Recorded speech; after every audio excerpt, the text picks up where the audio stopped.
Chapter 16, A Cold Winter Morn. I miss our old house in St. Paul, the 5-bedroom one that we sold for a whole lot less than what we'd paid.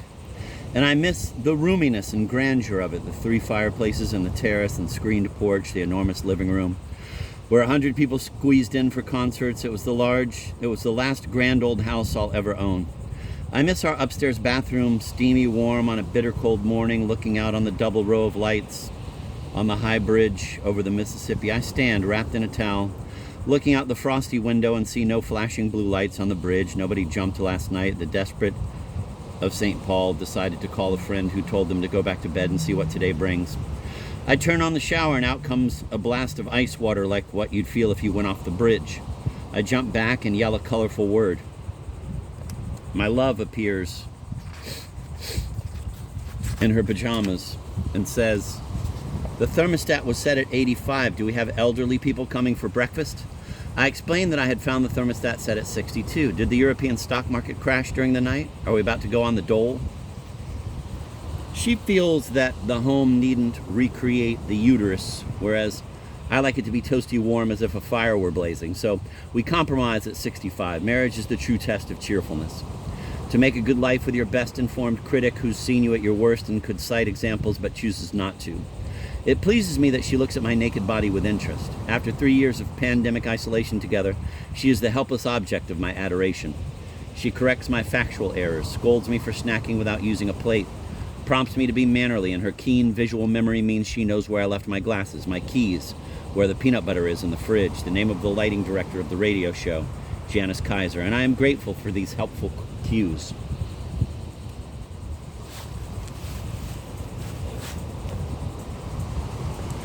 I adjust the knob, which is not like our old knob, which in 1/4 inch turn went from Arctic waterfall to fiery brimstone.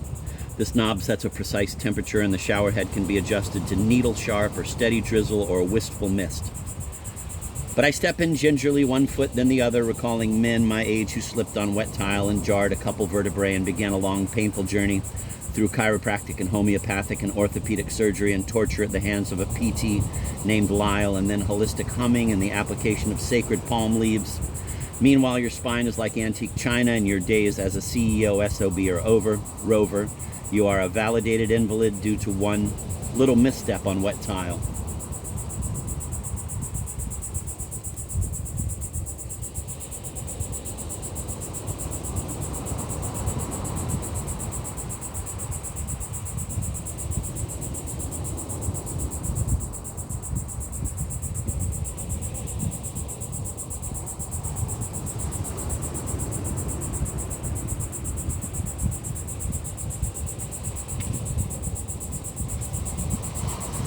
In other words, life is perilous. Walk carefully and be thankful for every good day because there are no guarantees. You could trip on a wrinkle in the rug and fall and hit your head and be unable to speak in the future tense.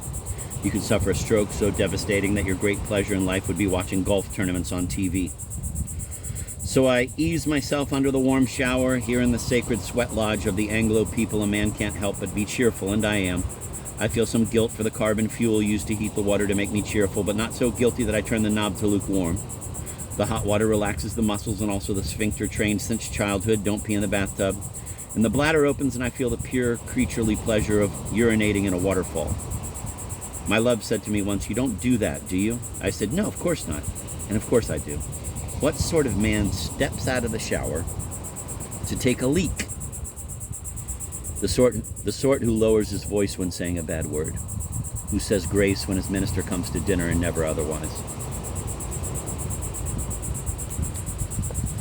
I shave and dress and go to the kitchen and make coffee. I look at the paper, but there's nothing important. A story about men who feel violated by circumcision, even though it was many years ago.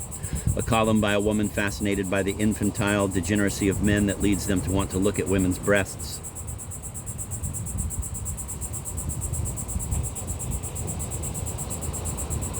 Negotiations continue. Prospects of settlement remain uncertain. Democrats are in disarray. Church attendance is down again. The obituaries are for strangers. I head to church. I walk carefully on the icy sidewalk. My brother Philip slipped on the ice while skating, banged his head hard, his brainstem bled, and he died. He was an engineer, a cheerful field of rational problem solving. He went out on boats on the Great Lakes and studied thermal pollution and shoreline erosion. His death was a horrible loss. I was in Rome and got the phone call to come home. Sometimes I imagine him explaining his fall to me.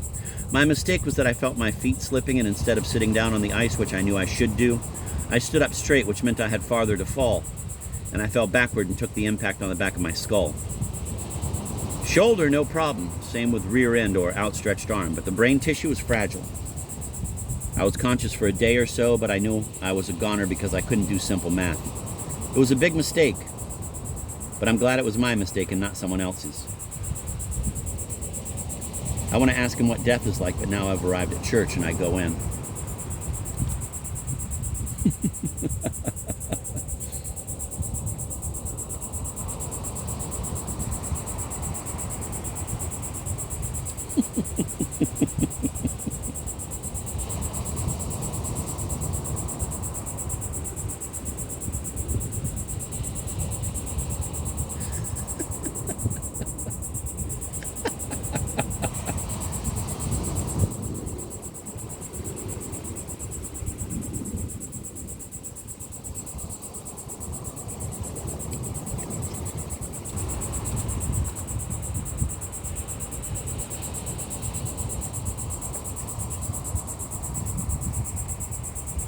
I listen to the scripture readings, chant the psalm, join the prayers, recite the creed, and I confess my sins. I say the prayer of contrition, confess my pernicious condition, and then in an instant am cleansed, at least rinsed, a sinner but a revised edition.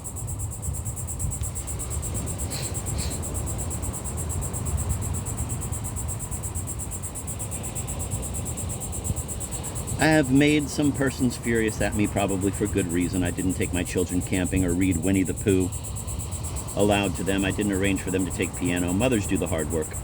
Father's Day is ridiculous. A Sunday in June in honor of ejaculation. On the other hand, I've never asked a lover to kill my spouse as Clytemnestra did after she shacked up with Aegisthus after her Agamemnon sailed off to the Trojan War. The two of them hacked him to pieces with an axe till her son Orestes came and murdered the both of them. So her son Orestes came and murdered the both of them.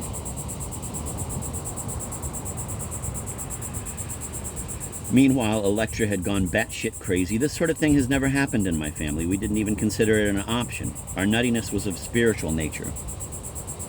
We practiced aloofness to avoid infectious, false doctrine. I was thrilled the first time I made love to a Catholic. Heresy and adultery in one lovely package.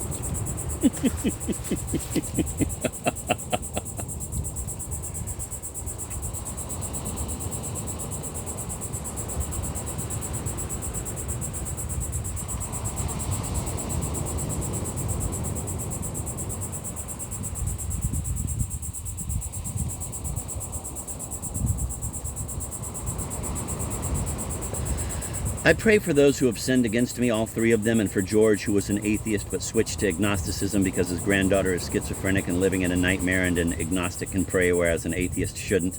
It would violate his unbelief.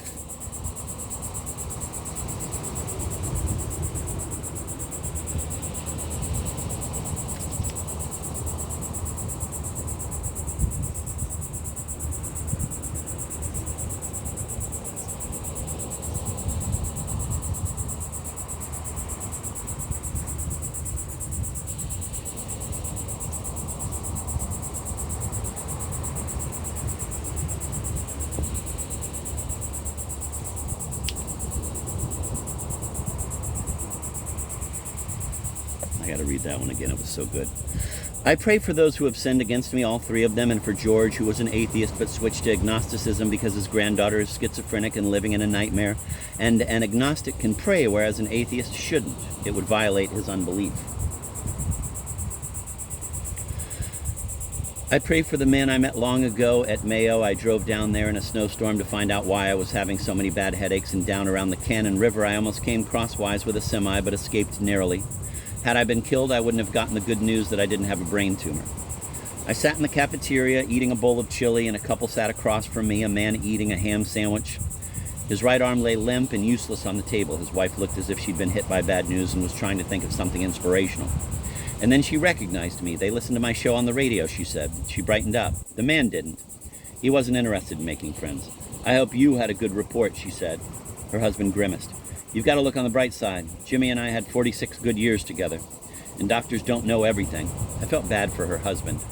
You get old and junk happens to you and you feel the chill in your brain. And then you have to put up with all the goddamn encouragement. People telling you that each day is a gift. The problem is, you know they're right. He probably thought, great, just what I need. They give me a death sentence, and 10 minutes later I run into an asshole author. And now here I am in his stupid book. If he says one word about maintaining a positive outlook, I'm going to lose my lunch. Piss on him. I hope he gets some utterly new form of impotence, and they name it for him.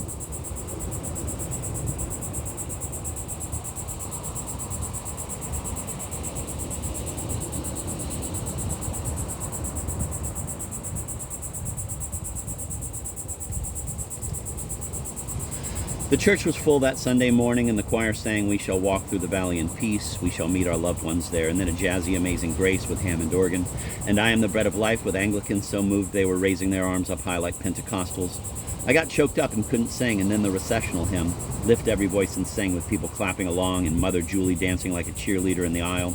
And I walked home, happy having wept, a rare event for me, tears running down my face. I don't do it at movies or funerals, only at church. I composed a limerick.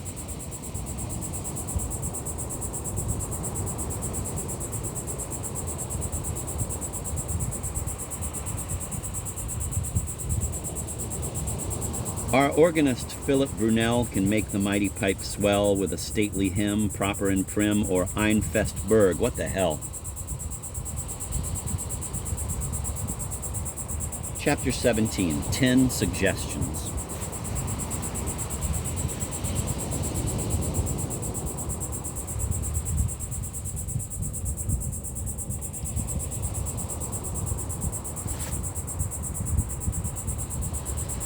Gloom and dread can strike at any time, just like when you look up into the beautiful blue sky and an eagle overhead may have an intestinal spasm and suddenly you have something in your eye that you hope isn't what you think it is, but of course it is.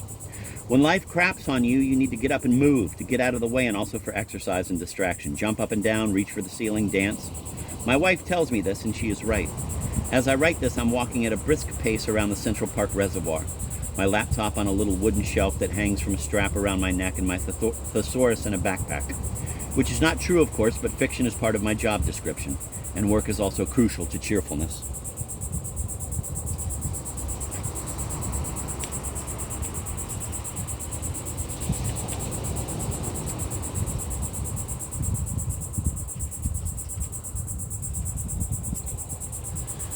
Number 1, it's nice to dream, but the urge to write poetry is not in itself an indication of talent. If you can't stop yourself, write a poem and then burn it. If you can't remember it 2 hours later, this indicates something. Poems usually lead to dark places, drugs, booze, where you don't need to go, so don't go there. Instead of poeticizing, be useful, be hospitable to strangers. You have been a stranger yourself and know what it's like. It's awkward. Compliment a stranger on something. Say, "I really like your shoes," or if they're barefoot, "Where do you get your hair cut?" If they say, "I cut it myself," compliment them on their choice of cologne. If they say, "I just got off work at the turkey plant and need a shower," say, "Thank you for your service." Look for the bright side. Number 2, when the blues lands on you, is blues singular or plural? I say singular, so it lands. But maybe your blues are plural, but how would I know that? Anyway, it helps to go for a walk along a rugged seacoast where the waves come pounding down on the rocks, and be thankful you're not in a small homemade kayak about to be smashed and your body eaten by turtles. If no rugged seacoast is available, you can still calm down by reminding yourself that you didn't stick your head in the oven or sit in a closed garage with the motor running and a potato in the tailpipe. You didn't eat toilet bowl cleanser. 3 wise decisions in one day, and they're likely to lead to others. Precedents have been set. Keep going. Having decided to live, why not enjoy it?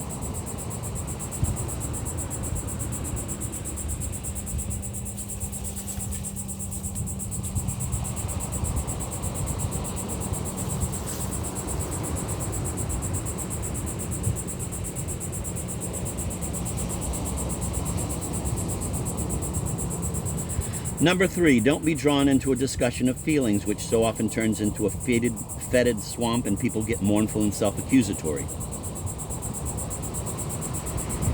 There's a lot to be said for silence. So many situations are only complicated by frankness. You can demonstrate feelings, especially fondness and kindness, but avoid self-analysis and searching for the source.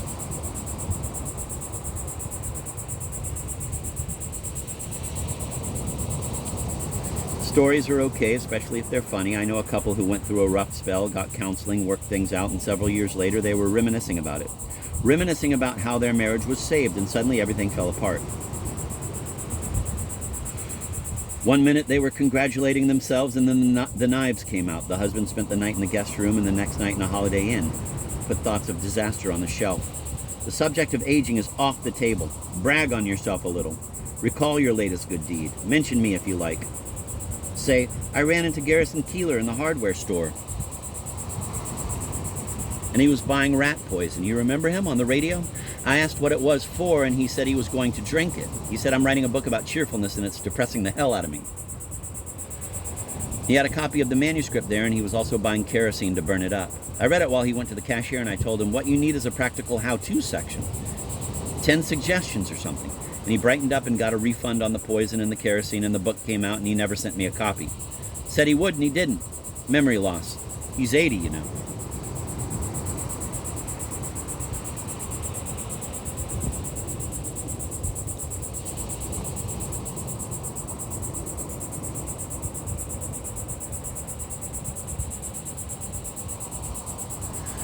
Four, love your enemies, miserable misfits though they be. Shame them with kindness. Cut their throats with courtesy. Place a friendly hand on their shoulder. When they flinch and look to see if there's a knife in your other hand, the alarm in their eyes will cheer you right up. If they beg your forgiveness, look surprised and say, for what? As if it's so trivial you've forgotten. Oh, you mean that time you threw me off the bridge onto the tracks in front of the speeding locomotive? That was exciting. I jumped clear and somehow it cleared up my back problems, and I've had no migraines ever since.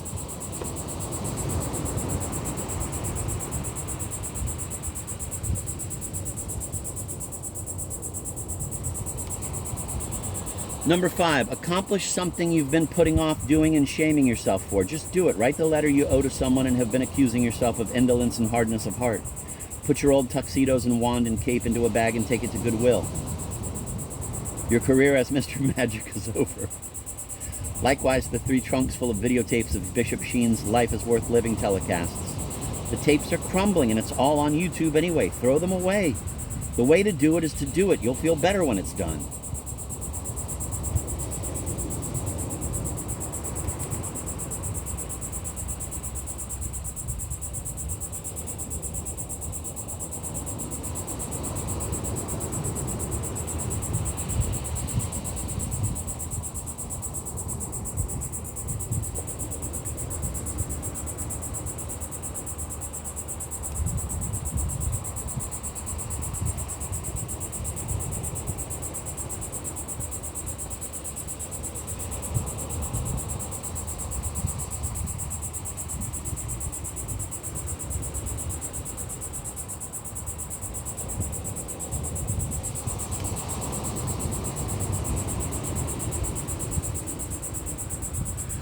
Number 6, don't waste time. Time wastage leads to depression. Put a big dish by the door next to an electric outlet. Put your keys in it, your billfold glasses.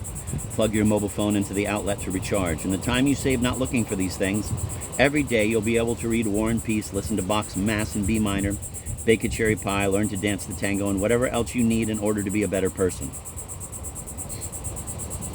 Number 7, most tragedy is misunderstood comedy. God is a great humorist who is working with a sleepy and distracted audience. Lighten up.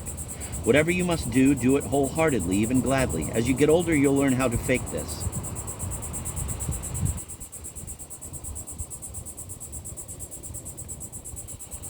Number 8, one secret of the good life is to identify your mistakes and try to correct them, and when that fails, turn them into endearing idiosyncrasies.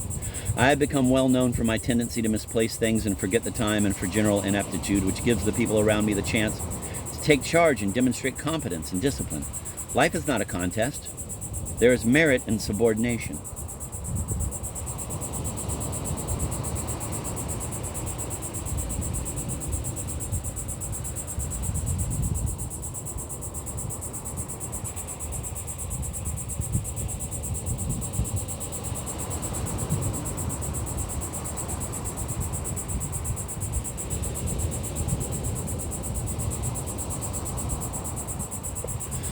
9, music can cheer you up. When you find something that works for you, it may improve with repetition until it acts like a drug. For me, it's Ray Charles, smack dab in the middle, or the Chopin Etude Tristesse, or Leo Kottke playing 12-string, or the Golden Gate Jubilee Quartet of the 30s and 40s. There are other great black gospel quartets, but Golden Gate is crazy wonderful with the booming bass and two tenors and a baritone who sometimes sang falsetto, and they bring blues and swing into gospel in syncopated a cappella style. And Joshua fit the Battle of Jericho, or Shadrach, Meshach, and Abednego, which leaves you no choice but to be delighted. Back then, maybe they fit a stereotype of the happy Negro, but now you can appreciate that they're just phenomenally good. I hang on to my CD player just so I can hear them.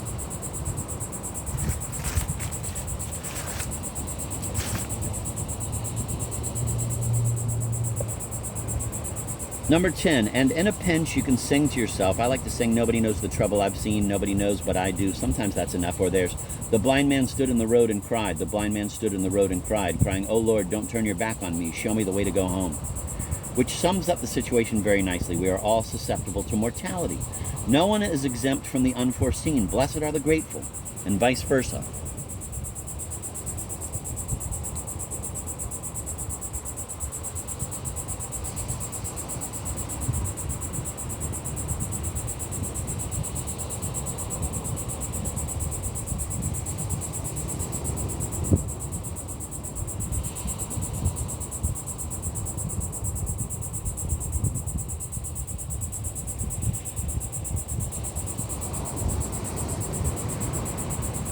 Trouble and grief and blindness are all authentic experience, and there is so much pretense and plasticatiousness in the world that the authentic is a wonder, like the little kid bawling in the airport. He isn't abandoned, his mom is there glaring at him, but you hear genuine feeling in his voice, compared to which all the conversations in the gate area are the twittering of birds. My Uncle Lou was the real deal, telling a tale handed down by his antecedents, an epic of human restlessness, from a British warship to the Colorado Gold Rush, with a transcendental impetus from the great Emerson. David Powell was an extraordinary gent, a farmer who dreaded the routine and conventional and longed for the road. The East was settled, so he went west. It's magnificent country, and he was eager to trade the rows of corn for the mountains of Colorado. Who could blame him for wanting to see it? He was okay with his failure to find gold. It was experience he craved, life itself.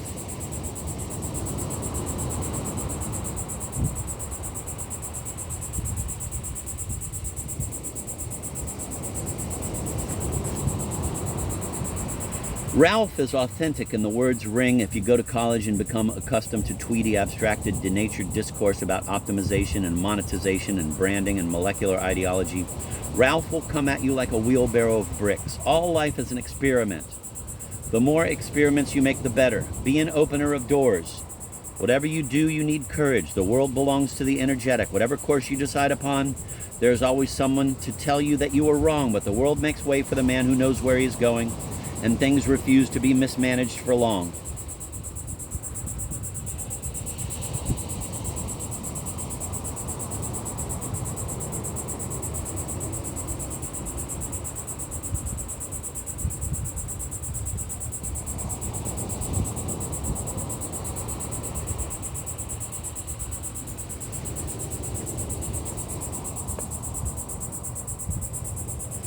This man made his living going to town to town, preaching independence and progress in the deliberate style. He lectured at colleges, but also at town halls, to clerks and farmers and young men looking for a way out of Weymouth. And there it is, experiment, take courage, make your way. My Plymouth brethren were idealists who broke from the Church of England in the early 19th century, back when men were hanged for stealing spoons, Aboriginal people were enslaved, the poor were starved into submission, a hereditary aristocracy maintained their privileges, and the established church sanctified it all. The brethren abjured politics and power and hierarchy. We were all naked before the Lord, so I grew up sitting through Bible study with postal clerks, farmers, a seed salesman, a dentist offering their comments on what God is telling us. Brother Martin Luther proclaimed a cheerful message in 1517 when he nailed his theses to the church door at Wittenberg, defying Pope Leo X by announcing that salvation is a gift of God's grace, not available for purchase, a message for which he was outlawed, but his message survives, whereas Leo is mainly known for his diet of worms.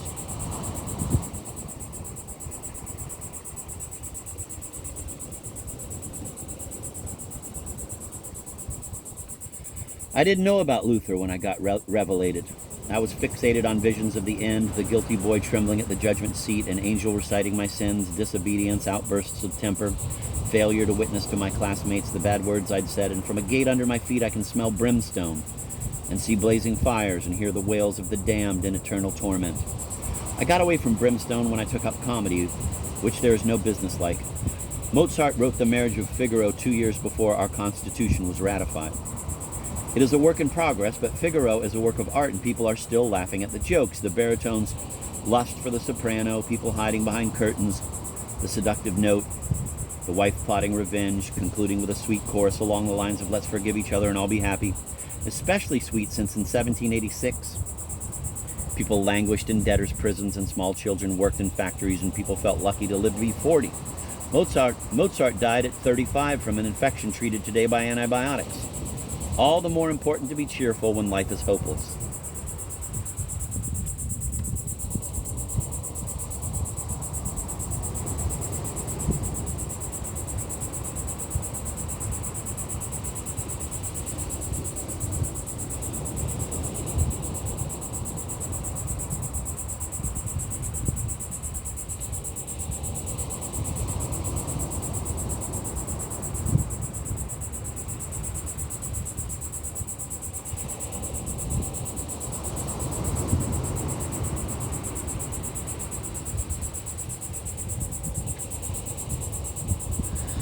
Me, I took my show around the country and wrote songs for Milwaukee, where men still wear hats they look rather sporty in, and children take lessons on the accordion. In Idaho, people move here from New York and New Jersey to get away from the frantic, the noisy, for the simple pleasures of Boise. Not works of art, but pleasing at the time. Each one has a role to play. Bruce Springsteen gave voice to the alienated fugitive male, and I spoke for Minneapolis. Crossed the Minneapolis border to find streets in alphabetical order. Aldrich, Bryant, Colfax, DuPont, Emerson, Fremont, Girard. All the order a man could want in each house with a well-kept yard. I took a stab at unbelief and then spent a couple decades in spiritual tourism and finally found a way back toward God as love, and he who abides in love abides in God, and God in him, and St. Paul's note to the Corinthians. And now abide faith, hope, love, these three. But the greatest of these is love. And John quoting the Lord, "As the Father loved me, I also have loved you. Abide in my love." It wasn't a dramatic event like Heracles slaying the dragon and getting the golden apple. It was like deciding to stop kicking the wall with your bare feet.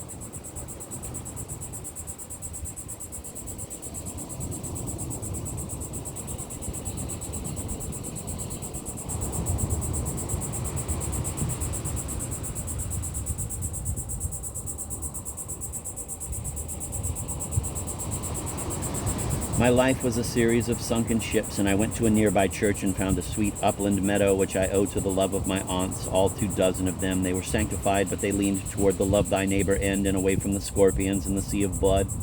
They loved me, Elsie, Jean, Eleanor, Josephine, Ina, Elizabeth, Ruth especially, and now I try to come unto his gates with thanksgiving and into his courts with praise, for the Lord is gracious.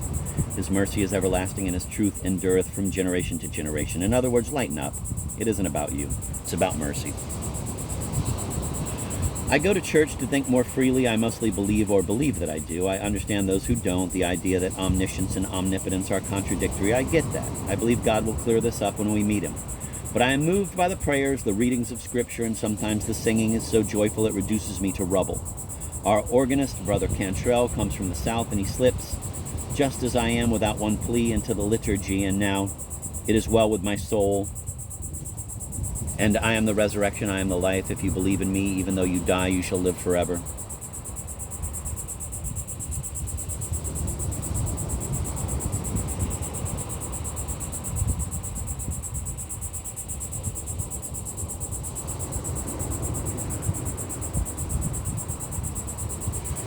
And we sing, "And I will raise you up," and I hear my aunts and uncles singing in glory, "And I will raise you up," and we harmonize, "And I will raise you up on the last day," and I weep, and so do people around me.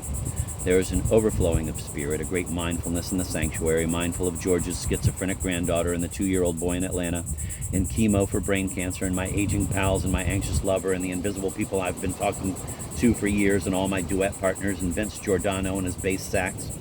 Catherine and Alex engaged to be married, the surgeon who sliced me open, the ophthalmologist staring into my eyes as I stare at his right ear, the bird watcher staring up at the owl in the park, my grandson Charlie hiking in the wilderness, Ellie Din of Anoka that night singing Mozart at the Met, the center fielder leaping at the wall to snag the ball and then casually toss it underhand so coolly to the kids in the bleachers, and all these New Yorkers around me weeping. Great God in heaven, these people are college graduates, Manhattanites, many of them humanities majors, schooled in irony. They know what deconstruction means, and they are weeping because the cloud is rolled back as a scroll,